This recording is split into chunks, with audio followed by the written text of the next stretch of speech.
Hallelujah, hallelujah. एक बार फिर से हम प्रभु का धन्यवाद करते हैं आज के दिन के लिए, आज के समय के लिए और आज के इस रात्रि काल के समय में जितने लोग मुझे देख रहे हैं, जहां बाद में देखेंगे, उन सबका मैं प्रभु यीशु मसीह के मीठे और मधुर नाम में और अतुल्य नाम में आप सबका प्रभु की हजूरी में स्वागत करता हूँ। खुदावंद का धन्यवाद करते हैं कि प्रभु ने हमें आज तक संभाल के रखा, जीवितों की जमीन में जीवित रखा। हम मर नहीं गए, मिट नहीं गए, मगर ये महान उसकी करुणा का फल है, ये उसकी महान करुणा का असर है, ये उसका अनुग्रह है कि हम आज भी इस कठिन परिस्थितियों के दौरान भी, इस संकट के दौरान भी परमेश्वर ने हमें संभाल के रखा कि हम उसकी हमदोसना करने पाए, हम उसकी प्रस्तुति को करने पाए, हम उसकी आराधना को करने पाए, क्योंकि ये खुदा का फजल है, ये खुदा का अनुग्रह है कि आज तक उस खुदा ने हमें क्या संभाल के रखा। आज तक उसकी करुणा हमारे ऊपर बनी रही। नहीं तो हम देख सकते हैं कितने लोग हैं, कितने लोग पिछले महीनों के दौरान इस कोरोना वायरस की वजह से कितने लोग इस दुनिया से चले गए, कितने लोग इस वायरस की वजह से मर गए, कितने बच्चे मरे, कितने बुजुर्ग मरे, कितने नौजवान लोग मरे। हर एक देश से, हर एक राज्य से कितने लोग हम देखते हैं, कितने लोग क्या मरे, मगर हम प्रभु का धन्यवाद करते हैं। उस खुदावंद खुदा ने हमें आज तक संभाल के रखा, उस खुदावंद खुदा ने हमें आज का दिन दिया, आज भी पूरा दिन उस खुदावंद खुदा ने हमें संभाल के रखा कि हम उसकी महिमा करने पाए, कि हम लोग जितने लोग मसीह में हैं, जितने लोग हम उसकी लहू से मूल्य ले गए हैं, वे सब क्या उसकी आराधना और उसकी प्रस्तुति को क्या करने पाए। इन सब बातों के लिए क्या हम खुदा का क्या धन्यवाद करते हैं। इन सब बातों के लिए, लिए हुई सांसों के लिए हम खुदा का धन्यवाद करते हैं, क्योंकि ये उसकी मेरे अजीजों महान करुणा का फल है कि इस संकट के दौरान भी हम परमेश्वर की आराधना कर रहे हैं। बेशक पिछले दिनों में हम देख सकते हैं लॉकडाउन का समय था, चर्चेस बंद थे, कोई लोग आराधना के लिए चर्चेस में नहीं जा सकते थे, एक साथ हम संगति नहीं कर सकते थे, एक दूसरे को मिल के हम संगति क्या नहीं कर सकते थे, मगर फिर भी हम आत्मा में सब क्या एक थे। चाहे ही हम शारीरिक रूप से एक दूसरे से अलग थे, चाहे ही हम शारीरिक रूप से हम एक दूसरे को मिल नहीं सकते थे, एक दूसरे को देख नहीं सकते थे, मगर मेरे अजीजों हम सब क्या प्रार्थना में और आत्मा में क्या एक थे। यदि हम आदिकाल की कलीसिया के बारे में पढ़ के देखते हैं, आदिकाल की कलीसिया में हम देखते हैं, आदि कलीसिया के बारे में पढ़ते हैं, तो वे लोग भी क्या गुफाओं में क्या मिलते थे, आराधना करने के लिए वो गुफाओं में मिलते थे। उनको आजादी नहीं थी कि वो परमेश्वर की आराधना शहर में चर्चेस बना के, बिल्डिंग्स में, शहर में, गांव-गांव में वो बहुत स्पीकर्स लगा के ऊंची आवाज से आराधना कर सके। नहीं, जब हम आदि कलीसिया के बारे में पढ़ते हैं, ऐसा कुछ नहीं पाया जाता वहां पे। उनके पास बहुत बड़े चर्चेस थे, उनके पास बहुत बड़ी बिल्डिंग्स थी, मगर जब आदि कलीसिया के बारे में मेरे अजीजों पढ़ते हैं, वहां पर हम क्या पाते हैं, वे लोग छिप छिप के एक दूसरे को मिलते नहीं थे, मगर एक जगह गुफाओं में जाके वे सब क्या एक दूसरे को वहां जाके क्या मिलते थे। ऐसे शरेआम शहर सड़कों में, जहाँ बिल्डिंग्स में जाके, जहाँ भवन बने हुए वहां पे नहीं थे, मगर वे लोग क्या करते थे, गुफाओं में जाके एक दूसरे को क्या मिलते थे और वहां पर प्रभु की आराधना क्या करते थे।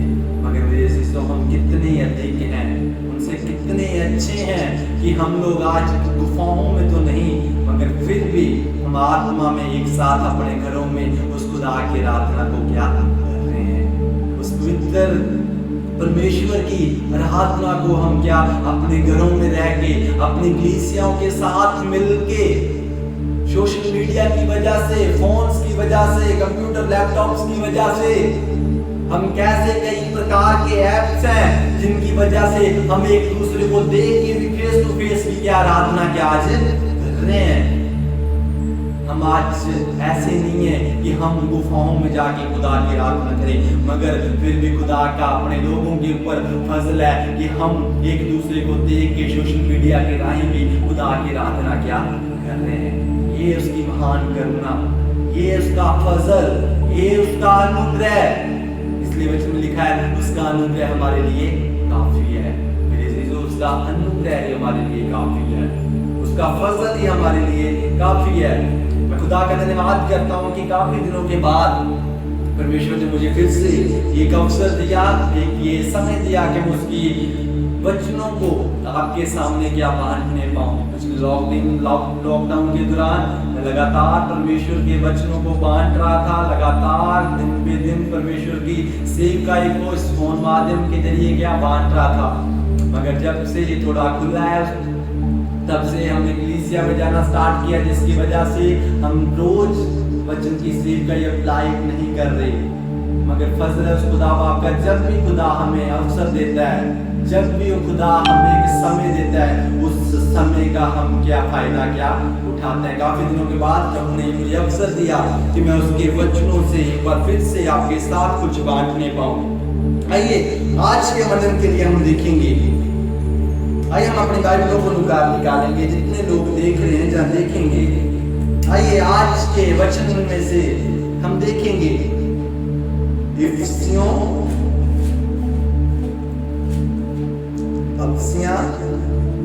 उसका 4 अध्याय उसके 1 पद से लेके 6 पद तक कोई भी जन पढ़ते हैं।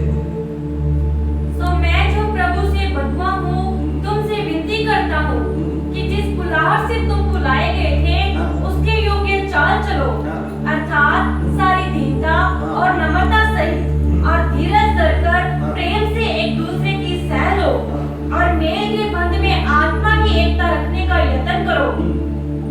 एक ही देह है और एक ही आत्मा, जैसे तुम्हें जो बुलाए गए थे अपने बुलाए जाने से एक ही आशा है, एक ही प्रभु है, एक ही विश्वास, एक ही बपतिस्मा और सबका एक ही परमेश्वर और पिता है जो सबके ऊपर और सबके मध्य में और सब में है। आमीन। आइए हम अपनी आंखों को बंद करेंगे और वचन के लिए प्रार्थना करेंगे। जीवन अनुग्रहकारी परम पिता खुदाया, हम आपका धन्यवाद करते हैं प्रभु इन वचनों के लिए। प्रभु जी, प्रभु ये वचन सत्य है प्रभु जी, और खुदा जब मैं सत्य और जीवित वचनों को प्रभु जी आपके लोगों के साथ बांटने जा रहा हूं, खुदावंद होने पाए प्रभु जी आपका फजल और आपकी पवित्र आत्मा का प्रभु जी साया मेरे ऊपर ठहरने पाए प्रभु जी।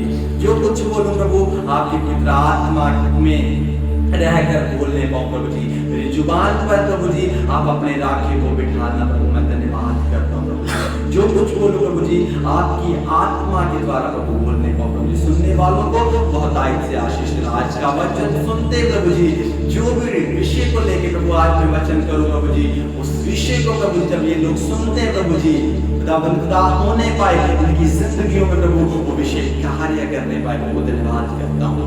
अपने आप को जितने लोग यहाँ पे मौजूद हैं, जितने लोग देख रहे हैं, सबको प्रभु आपके हाथों में सौंप देता हूँ और यीशु के नाम से मांगता हूँ, हालेलुया। आज के वचन से हमने पढ़ा इफिसियों उसका 4 अध्याय उसकी 1 आयत से लेके 6 आयत के बीच में क्या हमने पढ़ा। वहां पर पौलुस रसूल इफिसियों की कलीसिया को क्या एक खत क्या लिखता है। इफिसियों की कलीसिया को परमेश्वर का दास पौलुस क्या लिखता है, और ये देखेंगे हम क्यों क्या लिखता है, क्या और क्यों उनको ये खत क्या लिखता है। जो आज का शिष्य है, जो आज का विषय या आज का टॉपिक है way unity in the body of Christ, मसीह की देह में एकता, मसीह की देह में एकता। पिछले दिनों ये सेम वचन मैं अपनी कलीसिया में भी क्या कर रहा था, आज से 2 हफ्ते पहले 2 सप्ताह पहले यही वचन मैं अपनी कलीसिया में भी कर रहा था कि हम मसीह में एक हैं। हम सब बोलते हैं कि हम मसीह में एक हैं, कैसे हम मसीह में क्या एक हैं? कैसे हम उस खुदा में एक हो सकते हैं? क्यों हमें एकता की जरूरत है?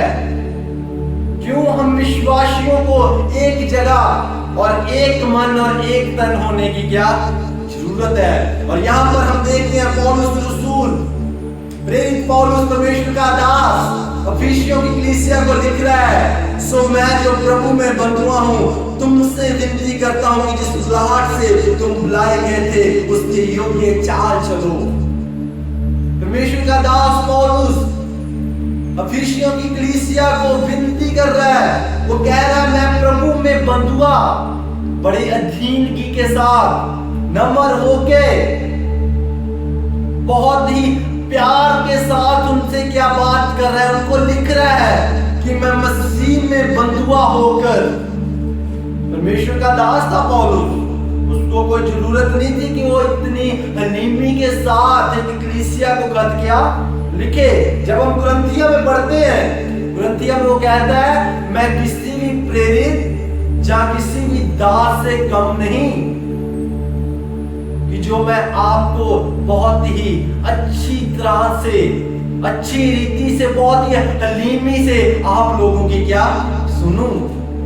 पिछले दिनों में मैं ये वचन कर रहा था कुरिन्थियों की कलीसिया के ऊपर कि वो क्यों उनको खत लिखता है, क्योंकि वहां पर बहुत सारा जो लोग थे गलत कामों को क्या कर रहे थे, मगर फिर भी प्रभु का दास बड़ी हलीमी के साथ, बड़ी अधीनगी के साथ उनको क्या समझाता है, क्योंकि वे लोग दूसरे लोगों की शिक्षा पर क्या चलते थे। बहुत ऐसे लोग कुरिन्थियों की कलीसिया में आ गए थे जो लोग अलग अलग तरह की शिक्षा क्या दे रहे थे। मेरे जीजो, आज भी हम देख रहे हैं बहुत प्रकार के ऐसे लोग उठ गए हैं जो मसीह का ही वचन लेके उसका गलत इंटरप्रेट क्या कर रहे हैं, उसको गलत तरीके से अपने शब्दों में क्या उसे इंटरप्रेट क्या कर रहे हैं, अपने शब्दों में उसका तर्जुमा क्या कर रहे हैं, अपनी ही बोल में उसका तर्जुमा कर रहे हैं। मगर वचन कहता है मेरे वचन से ना एक चीज कम होने पाए और ना एक चीज ज्यादा होने पाए। जो कुछ इस वचन में लिखा है उसी रीति से क्या आप उस वचन को क्या बोलो। और जब हम कुरिन्थियों की कलीसिया में पढ़ते और वहां पर बहुत ऐसे लोग थे जो गलत तरीके से वचन का तर्जुमा कर रहे थे, गलत तरीके से इंटरप्रेट कर क्या कर रहे थे। इसलिए पौलुस रसूल उन लोगों को कहता है कि मैं किसी से क्या कम नहीं। ये मत सोचो कि मैं आपको अधीनगी के साथ, बड़ी हलीमी के साथ आपको खुदा का वचन सुना रहा हूँ। वहां पे भी कुरिन्थियों की कलीसिया को ये सेम बात बोलता है, मैं प्रभु में बंधुआ होकर तुमसे क्या विनती करता हूँ, तुमसे अर्ज करता हूँ, तुमसे गुजारिश करता हूँ। कुरिन्थियों की कलीसिया को भी वो क्या सेम क्या बोलता है। और लोग बहुत बार जब हम किसी से अर्ज करते हैं, ज्यादा मिन्नतें करते हैं, तो लोग भी क्या सिर के ऊपर क्या चढ़ते हैं। आज भी हम देखते हैं बहुत बार किसी को हम ज्यादा समझाने की कोशिश करते हैं, किसी को हम ज्यादा ही अर्ज से बोलते हैं कि ये बातें मत करो, ये आपके लिए अच्छी बातें नहीं है। लोग उसका गलत फायदा क्या उठाते हैं। लोग सोचते हैं कि इनको पता नहीं हमारी कितनी का क्या ये जरूरत है, कितना का ये हमको चाहते हैं, जो हमारे सामने इतनी विनती करते हैं, इतनी ये हमारे सामने अर्ज करते हैं, अपील करते हैं कि ये बातें मत करो, ये बातें मत करो। मेरे अजीजों, ये विनती इसलिए करते हैं कि जो गलत शिक्षा आप अपने जीवनों में पा रहे हैं, जो गलत तर्जुमा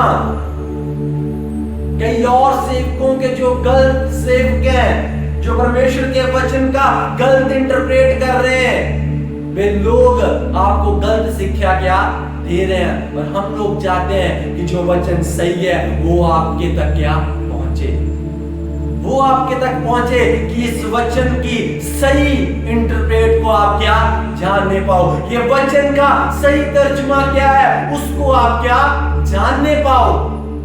इसलिए हम क्या आपसे क्या विनती करते हैं। और इसी प्रकार से पौलुस कुरिन्थियों की कलीसिया को सामने क्या विनती करता है। और ऐसी बातें लोग भी उसे क्या करते हैं। इसलिए वे कहता है कि मैं किसी से क्या कम नहीं।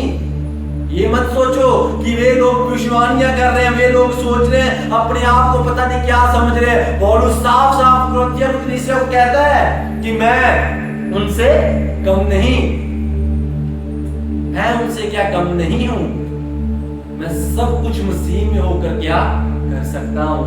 मेरे अजीजों, आज यदि हम भी आपको कुछ सही सिखा रहे हैं, होने पाए कि ये सही शिक्षा आपकी जिंदगी में क्या कार्य करें, कि हम लोग एक सही शिक्षा को क्या पकड़ी रहे, एक सही शिक्षा जो एक सही बाइबल का इंटरप्रेट है, जो एक सही तर्जुमा है, उसको क्या हम अपने जीवनों में लागू करके उसके अकॉर्डिंग, उसके आधार पर हम क्या अपनी लाइफ को, अपनी जिंदगी को क्या चलाने पाए, ना कि गलत शिक्षा पर। आइए हम अपने वचन में वापस आएंगे। इफिसियों 4 उसकी 1 से 6 के आयत के बीच में हमने पढ़ा। इफिसियों का 1 अध्याय से 3 अध्याय तक पौलुस रसूल इफिसियों की कलीसिया को क्या बताता है। उन 3 अध्यायों में वो परमेश्वर की आशीषों को क्या बयान करता है, जो इफिसियों की कलीसिया को परमेश्वर ने उनको क्या आशीषित किया। पिछले 3 चैप्टर्स में हम देखते हैं वे उसकी आशीषों को क्या वर्णन क्या करता है, उसकी आशीषों को क्या बताता है। और 4थे अध्याय में यदि हम पढ़ते हैं, वो उनको क्या उनके चाल चलन के बारे में क्या सिखाता है। वे कहता है मैं मसीह में होकर आप सबको विनती करता हूं कि जिस बुलाहट से मेरे अजीजों हम बुलाए गए हैं, उस बुलाहट से क्या चलें। जिस बुलाहट से हम आज मसीह में बुलाए गए हैं, उस बुलाहट से चले और उसके योग्य अपना चाल चलन क्या चले, उसके योग्य हम अपना चाल चलन मसीह में गुजारें। आज मेरे अजीजों, हमें देखना है कि मसीह ने हमें किस बुलाहट से क्या बुलाया था, किस बुलाहट से उस खुदा ने हमें बुलाया था, और कौन सा वो चाल चलन हमसे क्या एक्सपेक्ट करता था, वो कौन सा चाल चलन हमसे चाहता था। मगर आज हम कौन सी बुलाहट से चल रहे हैं और कौन सा चाल चलन हम क्या चल रहे हैं। हमें यार ये देखने की जरूरत है, अपने मनों में विचार करने की जरूरत है, अपने हृदय से, अपनी जिंदगी से आज विचार करें कि क्या जिस बुलाहट से खुदा ने मुझे बुलाया था, क्या उस बुलाहट से चल रहा हूं, क्या जो चाल चलन मसीह मेरे से चाहता था वे चाल चलन में चल रहा हूं या नहीं। क्योंकि वचन कहता है कि जिस बुलाहट से तुम बुलाए गए हो उसके योग्य चाल चलो। आज हमें अपनी बुलाहट को पहचानना है, आज हमें अपनी बुलाहट को जानना है। जो आज का मेरा शीर्षक था वे था मसीह की देह में एकता, दूसरे शब्दों में मसीह में एकता। आज हम मसीह में हैं, आज हम उस खुदा का धन्यवाद करें कि हम सब क्या मसीह में हैं। क्योंकि हो सकता अगर मसीह इस दुनिया में ना आता तो हम भी दुनिया के जैसे दुनिया आज पीड़ा में है, जैसे दुनिया आज मुश्किल परिस्थितियों में जूझ रही है, क्या पता हम भी ऐसे हालातों में जूझ रहे होते। मगर धन्यवाद करते हैं उस खुदा का जिसने अपने पुत्र को बेच के हमें क्या बचा लिया, जिसने अपने इकलौते बेटे को बेच के मुझे और आपको क्या जिंदगी दे दी, जिसने अपने इकलौते पुत्र को इसलिए भेजा कि संसार उसके राही क्या बच जाए, संसार उसके जरिए बच जाए। उसने वचन में लिखा हुआ है उसने अपने बेटे को इसलिए नहीं भेजा कि संसार उसके राही दोषी ठहराया जाए, मगर उसने अपने बेटे को इसलिए भेजा कि उसके जरिए, उसके थ्रू हम क्या बचाए जाएं, उसके थ्रू मैं और आप अनंत काल का जीवन पाने पाए, सर्वोच्च का जीवन और बहुतायत का और हमेशा वाली जिंदगी को क्या पाने पाए। मेरे अजीजों, आज हम देखेंगे हम मसीह में किस प्रकार से हो सकते हैं, किस प्रकार से हम अलग अलग धर्मों से, अलग अलग जातियों से, अलग अलग माइंड सेटअप से हम आज कलीसिया में क्या आते हैं। आज अलग अलग चीजें लेकर मेरा और आपका पहरावा एक नहीं है, मेरा चाल चलन आपका चाल चलन एक नहीं है। बेशक हमारी लैंग्वेज एक हो सकती है, बेशक यहाँ हम रह रहे हैं, हमारा वहां का कल्चर एक हो सकता है, मगर मेरा और आपका पहरावा क्या अलग है। जो मुझे कपड़े पहनना पसंद है, हो सकता वे आप लोगों को ना हो, जो आपको पसंद है, हो सकता वह मुझे ना हो। मगर मेरे अजीजों, यदि हम आज खुदा की हजूरी में आते हैं, यदि हम आज खुदा की प्रेजेंस में आते हैं, वहां पर हम एक कैसे हो सकते हैं? क्योंकि वचन में लिखा हुआ है, यहाँ 2 जहां 3 मेरा नाम लेकर एकत्रित होते हैं, वहां पर क्या मैं हाजिर हूं। मेरे अजीजों, खुदा तभी हाजिर होगा यदि हम 1 या 2 या उससे अधिक एक मन और एक तन क्या होंगे। ये नहीं कि हम 2 या 3 एकत्रित हैं, कहीं भी एकत्रित क्यों ना हो, चाहे घर में चाहे कलीसिया में, और एक जगह पे हम एकत्रित हैं, 2 या 3 एकत्रित हैं, और वहां पर हम किसी की चुगली कर रहे हैं, या वहां पर हम किसी की निंदा कर रहे हैं, और यहाँ और वहां पर हम हो सकता किसी की बुराई कर रहे हैं। कैसे आप कह सकते हो कि वहां पर परमेश्वर का आत्मा मौजूद होगा? कैसे आप ये सोच भी सकते हैं, या हम लोग सोच सकते हैं कि ये वचन वहां पे पूरा हो रहा है, यहाँ 1 या 2 मेरे नाम में एकत्रित होंगे, वहां पर मैं क्या हाजिर होगा? मेरे चीजों नहीं, मसीह में यदि हम एक होकर, एक तन और एक मन होकर, मसीह की एकता में रहकर यदि तब हम एकत्रित होंगे 1 या 2, वहां पर श्योर है कि परमेश्वर का आत्मा हमारे बीच में क्या मौजूद होगा। तभी मसीह का आत्मा हमारे बीच में क्या मौजूद होगा। मेरे चीजों, हम कलीसिया में या अपने घरों में, फॉर एग्जाम्पल मान लीजिए हमारे घरों में हम सबका सोच विचार एक नहीं हो सकते। बेशक हम घरों में एक हैं, एक ही फैमिली को, एक ही परिवार के हम परिवार को बिलोंग करते हैं, एक ही परिवार से हम पाए जाते हैं, मगर हम सबका सोच विचार क्या अलग है। हम सबका माइंड सेटअप क्या अलग है। हम सबका चाल चलन, मान लीजिए चाल चलन भी क्या अलग है।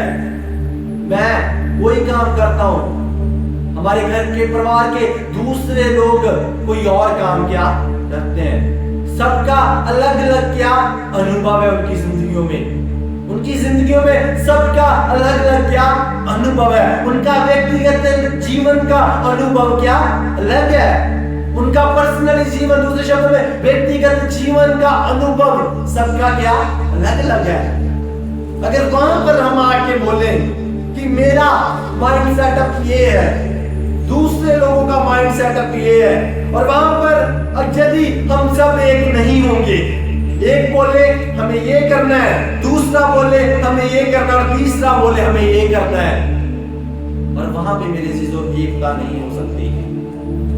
क्योंकि यदि हम तीनों, चारों, पांचों लोग बोलेंगे, अलग अलग शब्द बोलेंगे कि नहीं मुझे यही करना है और यही ही करना है, और दूसरा बोले मुझे यही बात में रहना है, मुझे यही रहना है, और मुझे इसी बात को क्या करना है, मेरी चीजों, वहां पर हम कभी भी एकता को उत्पन्न नहीं कर सकते।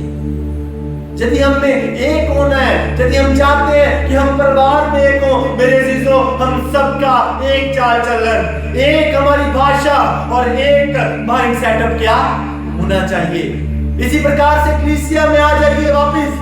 यदि हम चाहते हैं कि हमारी कलीसिया में एकता हो, यदि हम चाहते हैं हमारी कलीसिया एक ही रीति से, एक ही बंधन में यूनाइट हो, तो मेरे चीजों, हम सबको क्या एक होना पड़ेगा। मायने नहीं रखता हम किसी और धर्म से आते हैं, मायने नहीं रखता हमारा चाल चलन क्या है, कोई मायने नहीं रखता हमारा माइंड सेटअप क्या है। यदि हम मसीह में हैं, यदि हम एक ही मसीह में हैं, यदि हम मसीह में एक हैं, तो हम सब में क्या एकता बनी रहेगी, क्योंकि वचन आगे ज्ञान करता है एक ही हम देह है और हम एक ही आत्मा है और एक ही मसीह में हम बुलाए गए हैं। एक ही हम आत्मा है, एक ही मसीह की हम प्रस्तिश कर रहे हैं, एक ही मसीह की हम आराधना कर रहे हैं और हम सबका पिता भी एक है, हम सबका परमेश्वर भी एक है। और आइए हम देखेंगे कैसे हम लोग एकता में रह सकते हैं। पहली बात 2 आयतों पर ये थी, अर्थात सारी दीनता। पहली बात अधीनता। मेरे अजीजों, दीनता के साथ हम मसीह में क्या एक हो सकते हैं। दीनता के साथ वहां पर परमेश्वर का दास पौलुस अफिसियों की कलीसिया को लिखा है, उनको बता रहा है कि यदि आप चाहते हो कि हम किस बुलाहट से बुलाए गए थे, क्या हमारा चाल चलन था, यदि आप उसको सही करना चाहते हो तो आपको दीनता के साथ क्या चलना होगा, दीनता के साथ चलना पड़ेगा। यदि हम अधीन रहेंगे तो ही मेरे अजीजों हम एक क्या हो सकते हैं, तो ही हमारे परिवारों में एकता बनी रह सकती है। यदि मेरा माइंड सेटअप अलग है, मेरे परिवार का माइंड सेटअप अलग है, उनकी बातें अलग है, मेरी बातें अलग है, मैं उनके अधीन नहीं, वो मेरे अधीन नहीं, कैसे आप कह सकते हो कि वहां पे अधीन की है? कैसे आप मान सकते हो वहां पे अधीनता है? कैसे आप दूसरे को गाइड कर सकते हो कि तू अधीन रहे, जब तक मैं अपने माता पिता के अधीन नहीं और मेरे माता पिता अपने बच्चों के अधीन नहीं? कैसे आप दूसरे के घर में जाके कह सकते हैं कि आप लोग अपने माता पिता के और बच्चों, आप अपने माता पिता के और माता पिताओं, आप अपने बच्चों के क्या अधीन रहो? नहीं मेरे चीजों, यदि हम अपने घर में एक दूसरे के अधीन नहीं है, यदि हम अपनी कलीसिया में एक दूसरे के अधीन नहीं है, तब तक हम किसी दूसरे को गाइड नहीं कर सकते। अंधा अंधे को चला नहीं सकता। मेरे अजीजों, यदि हम लोग अधीन है तभी हम दूसरे को क्या अधीनगी के बारे में क्या बता सकते हैं। यीशु मसीह के बारे में हम पढ़ते हैं, यीशु मसीह की लाइफ के बारे में हम क्या पढ़ते हैं, अंत तो अंत थी वे अपने पिता के क्या अधीन रहा। यदि हम पढ़ते हैं मरकुस की अंजील, मरकुस रचित सुसमाचार उसका 9 अध्याय उसकी 33 पद से लेकर 35 पद तक कोई नहीं पढ़ दीजिए। The book of Mark chapter 9 verses 33 to 35। फिर वे कफरनहूम में आए हाँ। और घर में आकर उसने उनसे पूछा कि रास्ते में तुम किस बात पर विवाद करते थे? वे चुप रहे, क्योंकि मार्ग में उन्होंने आपस में ये विवाद किया था कि हम में से बड़ा कौन है। तब उसने बैठकर 12 को बुलाया और उनसे कहा, यदि कोई बड़ा होना चाहे तो सबसे छोटा और सबका सेवक बने। हाँ मेरे चीजों, यहाँ पर हम पढ़ते हैं यीशु मसीह और उसके चेलों के बारे में हम यहाँ पर क्या पाते हैं। वे लोग क्या आ रहे होते हैं और उनमें से चेले कहते हैं कि हम में से बड़ा कौन है? मसीह बड़ा है या हम लोग बड़े हैं? क्योंकि हम सब एक ही साथ रल के क्या सेवकाई को क्या कर रहे हैं, एक ही साथ हम मिलके वचन को क्या सुना रहे हैं। और वहां पर वो कहते हैं कि हम में से बड़ा कौन है, कौन हमसे अधिक क्या बड़ा है। दूसरे शब्दों में कौन हमसे ज्यादा क्या बड़ा है। मान लीजिए, हो सकता है इस प्रकार से कह रहे हो, नॉलेज में, ज्ञान में और अलग अलग चीजों में वे लोग क्या सोचते होंगे, इनके पास ये है, जिसके पास ये है, और इस सब के पास अपना अपना क्या तजुर्बा है। और हम सब में, क्योंकि हम सब के पास अपना अपना अनुभव है, और हम सब में बड़ा कौन है? मेरे चीजों, वहां पर मसीह उनको क्या प्रत्युत्तर देता है, मसीह उनको क्या आंसर देता है? यीशु मसीह उनको कहता है, जो अपने आप को धीमिया करे, जो अपने आप को, दूसरे शब्दों में, जो अपने आप को अधीन करे वे क्या बड़ा है। जो अपने आप को छोटा करे वे क्या ऊंचा किया जाएगा। ये नहीं कि अपने आप को ऊंचा करते जाओ और नीचे के बारे में सोचो भी ना, क्योंकि यदि हम आगे ऊपर को चढ़ते जाएंगे तो निश्चय है कि आप ऊपर से नीचे भी क्या गिरोगे। इसलिए लूका 14:7 और 11 में कहता है कि उसमें क्या विवाह की क्या उदाहरण देके क्या कहता है कि यदि आप बुलाए गए हो, यदि आप एक विवाह में बुलाए गए हो, वहां पर आप आगे वाली कुर्सी पे जाके ना बैठे, वहां पर आप आगे जाके ना बैठे। कहीं ये ना हो कि उस घर वाले ने आपसे भी बड़े व्यक्ति को बुलाया हो, वे आकर आपको बोले आप पीछे चले जाओ, और क्या वे क्या यहाँ आके क्या बैठेगा। इसलिए वचन में सिखाता है वे क्या, उस लूका 14:7 से हम पढ़ते हैं। इसलिए वचन कहता है कि आप पीछे रहो, जब लाड़ा आए, जब उस घर का मालिक आए, वे आपको देखे और वो आपको आकर कहे तुम क्या आगे आओ, कि आप दुनिया में, कि आप सबकी नजर में ऊंचे किए जाओ। यदि हम पीछे रहेंगे, यदि कोई हमें, मान लीजिए चर्च में उदाहरण के तौर पर हम चर्च में सबसे पीछे बैठे हुए हैं और पास्टर जी या खुदा के लोग हमें देखते हैं, पीछे से हमें क्या देखते हैं, पीछे हम बैठे हैं, वे लोग स्टेज पे हैं, हम सोचते हैं हमें आगे नहीं जाना है। वहां पर बहुत लोग हैं, मान लीजिए हजारों लोग हैं, और परमेश्वर के दास की निगाह पीछे पड़ती है और वे हमें क्या देखते हैं। और जब वो हजारों लोगों में पीछे से हमारा नाम लेकर हमें आगे बुलाएंगे, कितना ही अच्छा वो आपके लिए क्या समय होगा, कितना ही खुशी का समय भी आपके लिए क्या होगा कि परमेश्वर के दास लोगों ने हमें पीछे से, हजारों सैकड़ों लोगों के बीच में से हमें आगे क्या बुलाया। हमारा आदर सम्मान बढ़ेगा, हमारी इज्जत बढ़ेगी। कैसे बढ़ सकती है मेरे अजीजों? अधीन में रहकर। यदि हम अधीन हैं तभी हम क्या अपने आदर को, अपने सम्मान को क्या बढ़ा सकते हैं। यदि हम अधीन नहीं है, कभी भी आप मत लीजिए कि हमारा आदर सम्मान दुनिया में क्या बढ़ सकता है। यीशु मसीह वचन में लिखा है अंत तक स्लीप की मौत पीकर, क्रूस की मौत पीकर वे अपने पिता के क्या अधीन रहा। उसने ये नहीं कहा कि मैं इस क्रूस पर नहीं जाऊंगा। मेरे शिशो, वो खुदा में, उस मसीह में कोई पाप नहीं था, उसमें कोई भी पाप नहीं था, मगर फिर भी वो आपके लिए, मेरे लिए उस क्रूस पर चढ़ गया कि हम लोग क्या आजादी का जीवन क्या जीने पाए, हम लोग आशीष वाला जीवन जीने पाए, हम लोग एकता वाला जीवन क्या जीने पाए। मेरे से, मेरी जिंदगी को देखकर मेरे लोग सीख जाए कि कैसे हमें एक क्या रहना है। फर्स्ट थिंग, पहली बात, यदि हम चाहते हैं कि हम एक रहें, घरों में एक रहें, कलीसियाओं में एक रहें, मेरे शिष्यों, हमें अधीन रहने की क्या जरूरत है।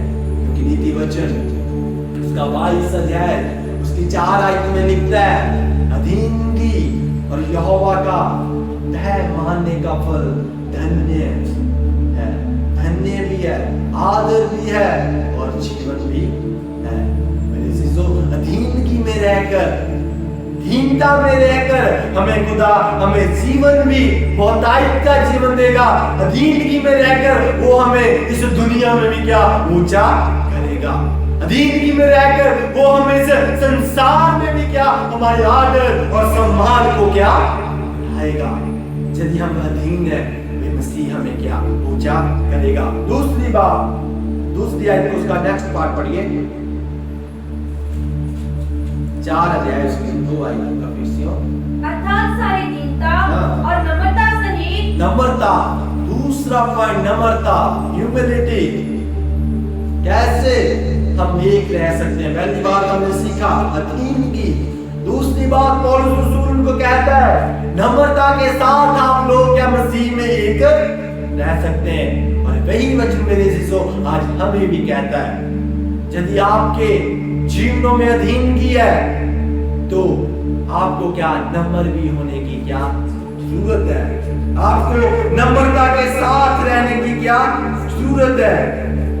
मीकनेस, जेंटलनेस, हम लोगों को क्या नम्रता में रहने की क्या जरूरत है। जब हम देखते हैं यीशु मसीह के बारे में, जब हम गतसमनी बाग में बारे में पढ़ते हैं, वहां पर जब यीशु मसीह प्रार्थना कर रहे होते हैं अपने चेलों के साथ, और वहां पर हम देखते हैं जब सैनिक लोग उनको पकड़ने के लिए क्या आते हैं। गतसमनी की घटना के बारे में यदि हम पढ़ते हैं तो वहां पर जब सैनिक लोग आते हैं यीशु मसीह को क्या पकड़े, और गुस्से में आकर जो पतरस होता है वो एक सैनिक के कान को क्या काट देता है। गुस्से में आकर वो अपनी तलवार को उठाता है और एक सैनिक के कान को क्या काट देता है।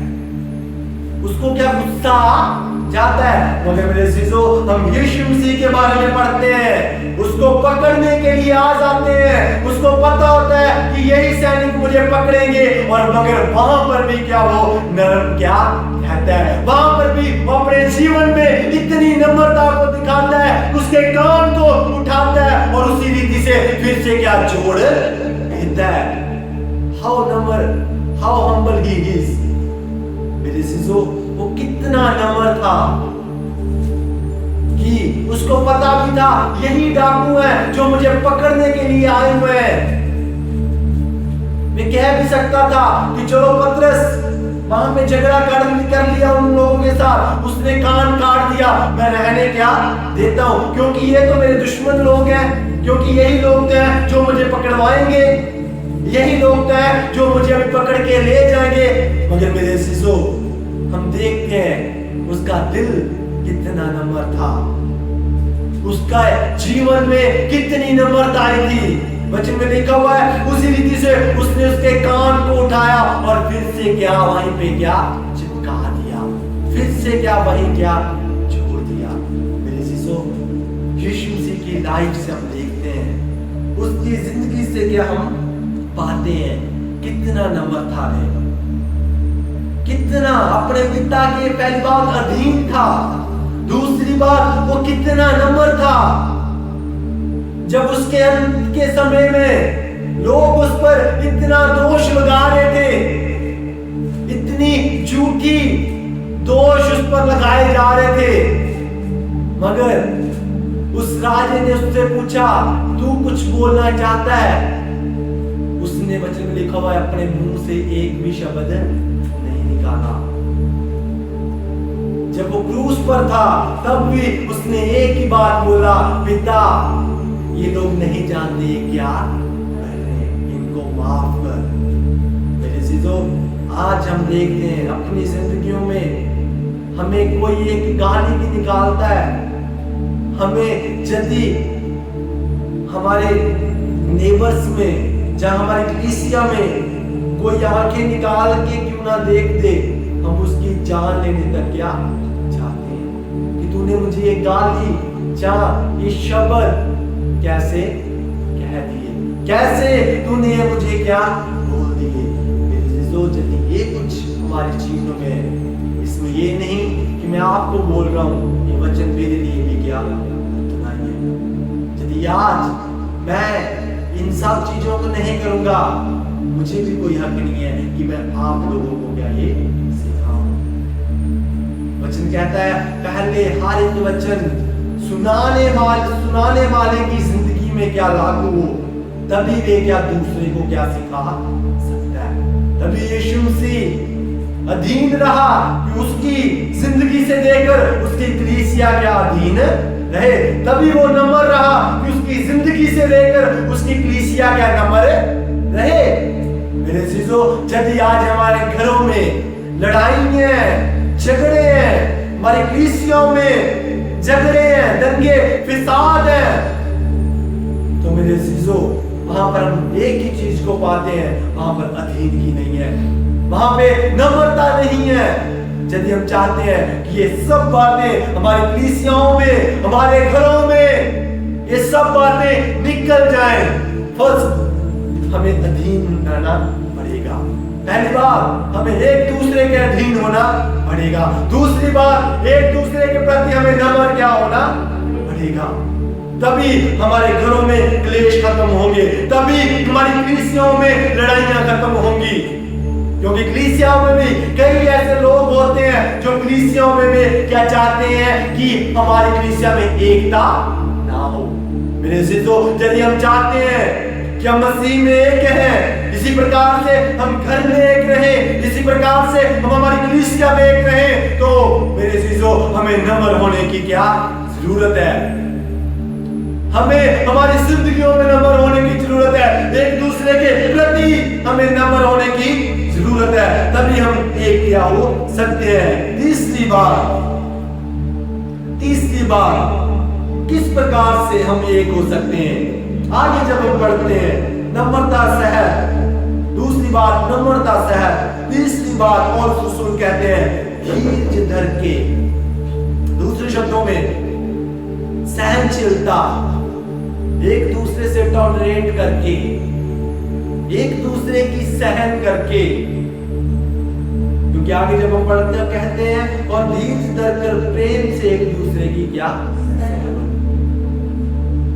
एक दूसरे की सहन होगी। शब्द तो है एक दूसरे की सहन होगी। क्या आज हम ये कर रहे हैं? इसमें मैं भी मौजूद हूँ, इसमें आप भी मौजूद हैं। क्या आज हम लोग एक दूसरे की सहन है कोई बात? क्या आज हमारे जीवन में इतनी सहनशीलता है कि हमें कोई बोले हम उसका जवाब ना दें? नहीं। हमें कोई एक बात बोलता है, हम उसके लिए उसको 4 बातों में उसका क्या उत्तर क्या देते हैं। चौथी बात, लंबे दुख और सहनशीलता द्वारा हम एकता का जतन क्या सहनशीलता के साथ मेरे अजीजों हम एकता में क्या रह सकते हैं। मान लीजिए, सोचिए, अगर यीशु मसीह में सहनशीलता ना होती, विचार कीजिए इस बात पर। अगर यीशु मसीह में के दिल में, उसके हृदय में, उसकी जिंदगी में सहनशीलता ना होती, ठीक है, उसकी जिंदगी में सहनशीलता ना होती, तो पिता को बोलता मैं क्यों जाऊं इस मनुष्य जाति की खातिर? ये सब लोग पाप कर रहे हैं, इनका पाप इनके ऊपर पड़े, मैं इन सब का पाप अपने जीवन के ऊपर क्यों लेके मैं क्यों उस क्रूस पर चढ़ूं? मुझे क्या जरूरत है मैं जो दुनिया की खातिर अपने हाथों में और पांवों में कील को थुकवाऊं? मुझे क्या जरूरत है इनके पाप के लिए मेरे सिर में क्या कांटों को क्या ताज रखा जाए?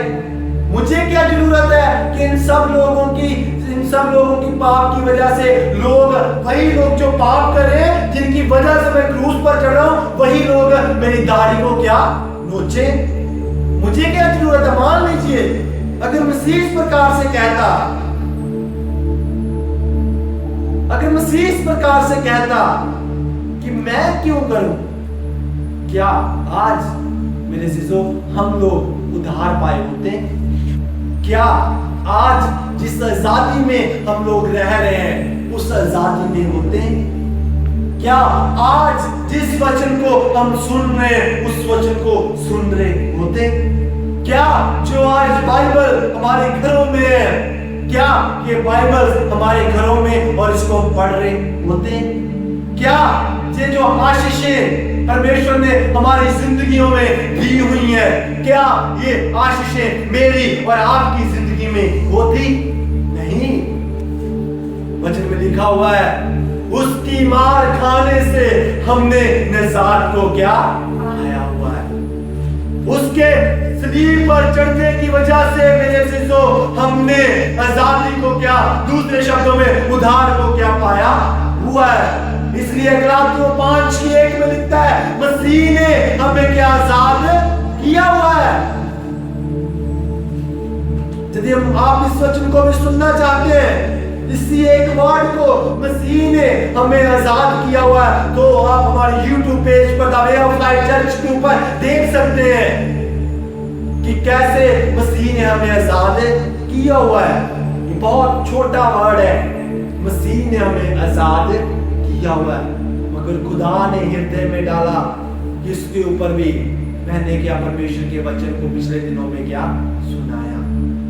एक इसके छोटे से शब्द के ऊपर क्यों खुदा ने हमें आजाद किया, कैसे खुदा ने हमें आजाद किया, किसके लिए आजाद किया, क्या करने के लिए आजाद किया।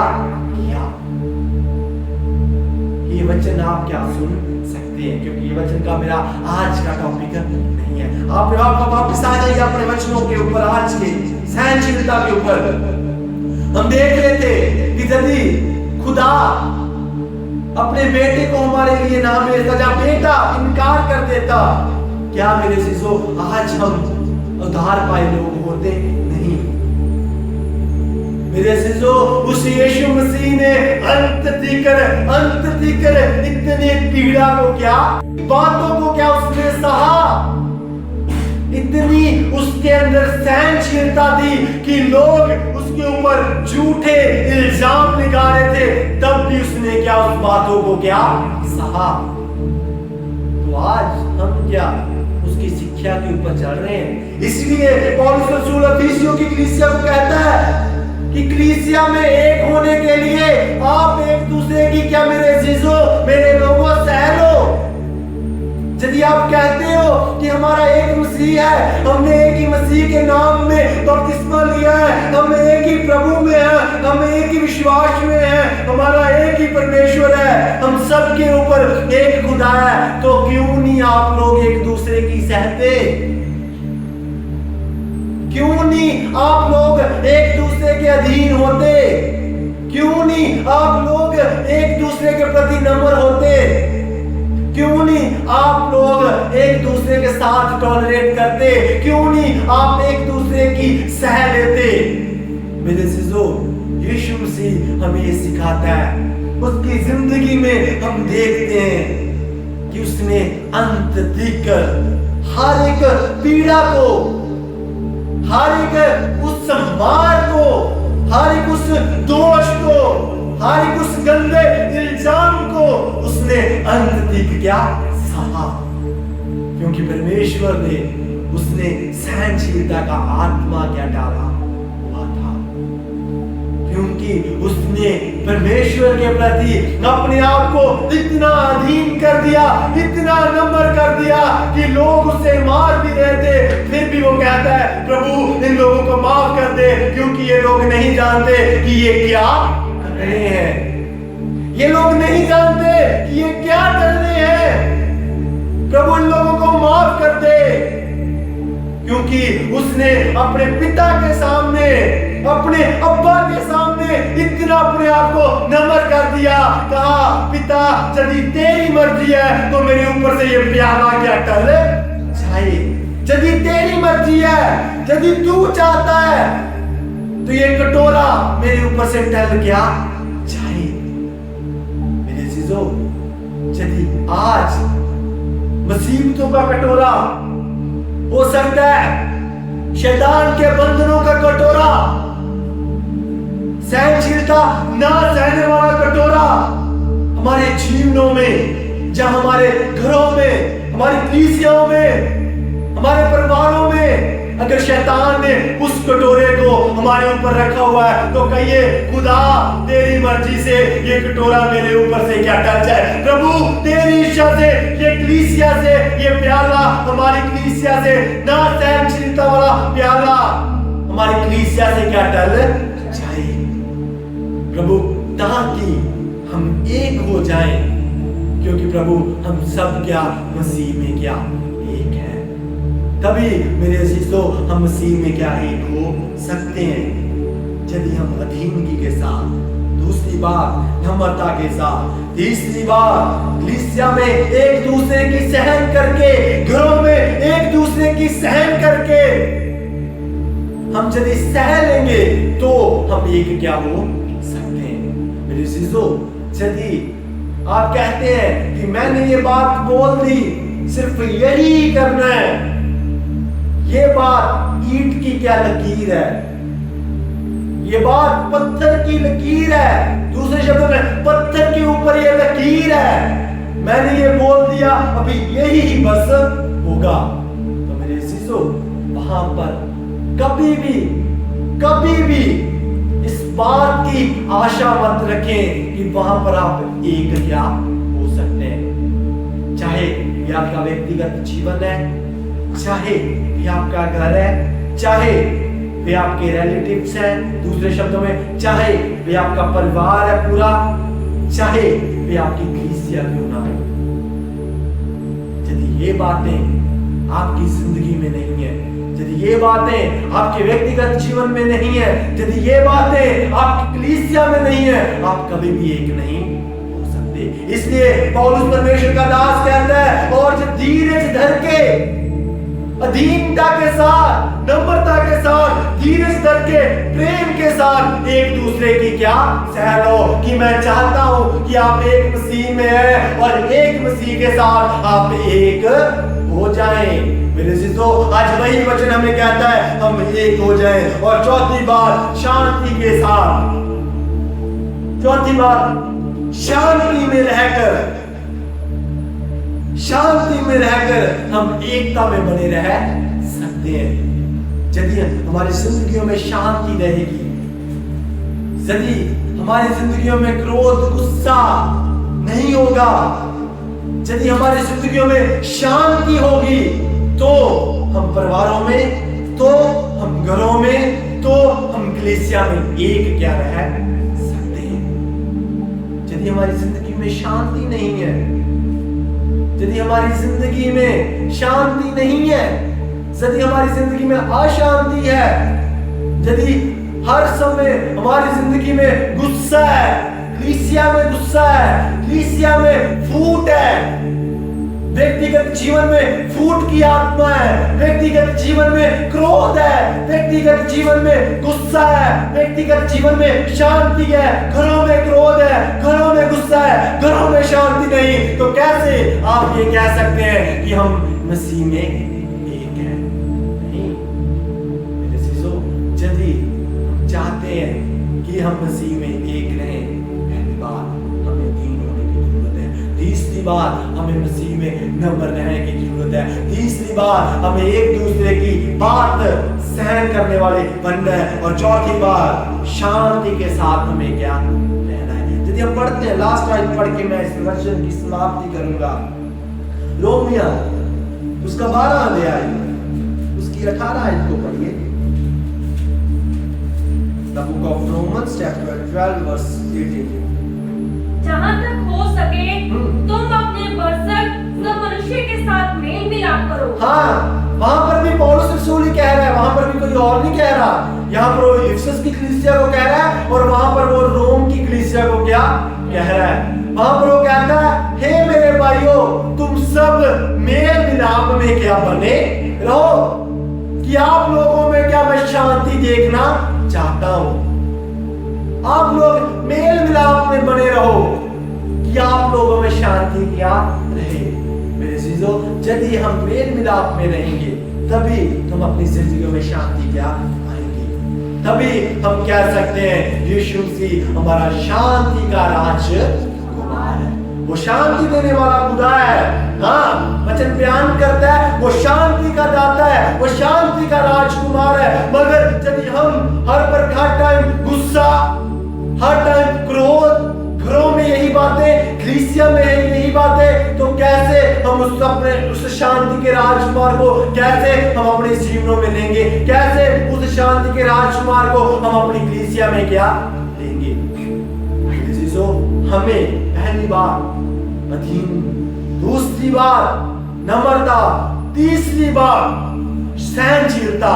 यदि ये तीन बातें हमारे घरों में, हमारे व्यक्तिगत जीवन में, हमारी कलीसिया में, हमारे परिवारों में, हमारे बहन भाइयों में, हमारे रिश्तेदारों में और हमारे कई प्रकार से जो हमारे आसपास के हैं, यदि ये सब बातें उनमें रहेंगी और ये तीनों बातें शांति को क्या उत्पन्न करेंगी, ये तीनों बातों से हम शांति को क्या पाएंगे, तभी मेरे जीजो हम शांति को क्या पा सकते हैं। तभी परमेश्वर का दास पौलुस कहता है आप मेल मिलाप में बने रहो। इन तीन बातें यदि मेरे हमारी जिंदगियों में, यदि हमारे घर में है, यदि हमारे परिवार में है, यदि हमारी कलीसिया में, इन तीन बातों की वजह से हम अपने जीवन में शांति को क्या पा सकते हैं। आइए हम अपनी आंखों को बंद करें।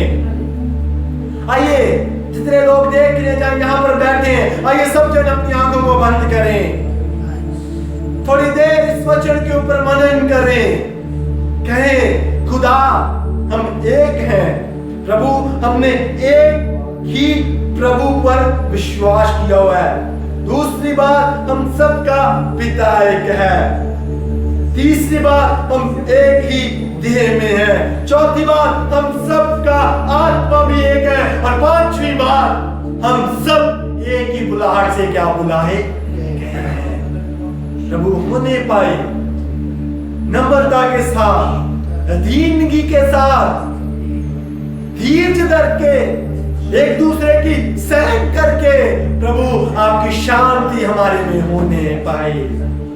पिता परमेश्वर हम सब में ये बातें प्रभु जी अपने आत्मा को भेजो कि हम सब बातें जो आज का वचन सुना, इन सब बातों को अपने जीवनों में लागू करने पाए, कि प्रभु हम अपनी शांति को, जो प्रभु जी सच्ची शांति है, उस शांति को हम अपने जीवनों में पाने पाए। पिता परमेश्वर इन वचनों के जरिए आप एक एक को बहुत आय से बरकत देना। प्रभु ये वचन सत्य है और प्रभु जी मानने के योग्य है कि आप शांति देने वाले खुदा है। प्रभु जी जितने लोगों ने देखा, जितने लोग इसको बाद में सुनते हैं, प्रभु जी उन सबके जीवनों में प्रभु जी आपका एकता वाला आत्मा होने पाए, क्योंकि प्रभु जी हम मसीह में सब एक हैं।